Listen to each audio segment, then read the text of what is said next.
carriage.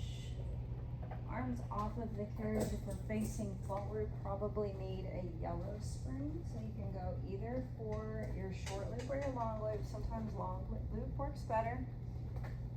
When we're facing forward, we can go chest press, and let's go narrow.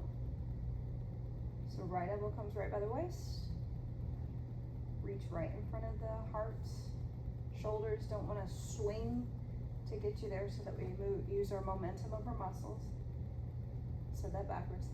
Use your muscles over momentum. I would exhale and engage my pelvic floor as I push and pull. And then let's see if we can take it wide instead. So my elbows wide.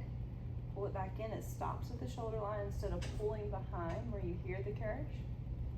So push, pull, push, pull. They go towards the back of the machine if it needs to get lighter. Sometimes facing the reverse, it gets heavy quick, even with the yellow spring. And then with control, flip the elbow to the ribs, reach up, flip, elbow goes wide, push wide, flip, elbow goes narrow. Right next to ribs, push, flip, pull. I can do this exact same thing in the reverse. Now in the reverse, it's not as heavy when I pull.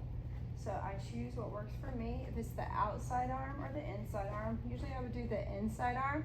Outside arm would be more heavy. So I'm gonna pull and then flip. So the option, how we do 30 seconds of one, 30 seconds of the other, you could go ahead and start with a combination of pulling and then opening wide and then isolating one. So let's start isolating. Wide pull first, reach, pull, reach, pull, and then let's say it's time to start isolating the narrow. It goes right next to the ribs, pulling, sliding by the hips, and right back in. So watching what the legs do is important because we don't want them to lock out. We don't need them to bend as much as they would in a squat position. So just a nice gentle bend, a natural little tilt for your lower back.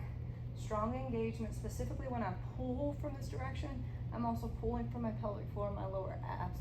All my abdominals are pulling in and contracting just like they would be if I were to be in a plank and going into action. So when I pull, I breathe because that's the action. So let's take it to the other side.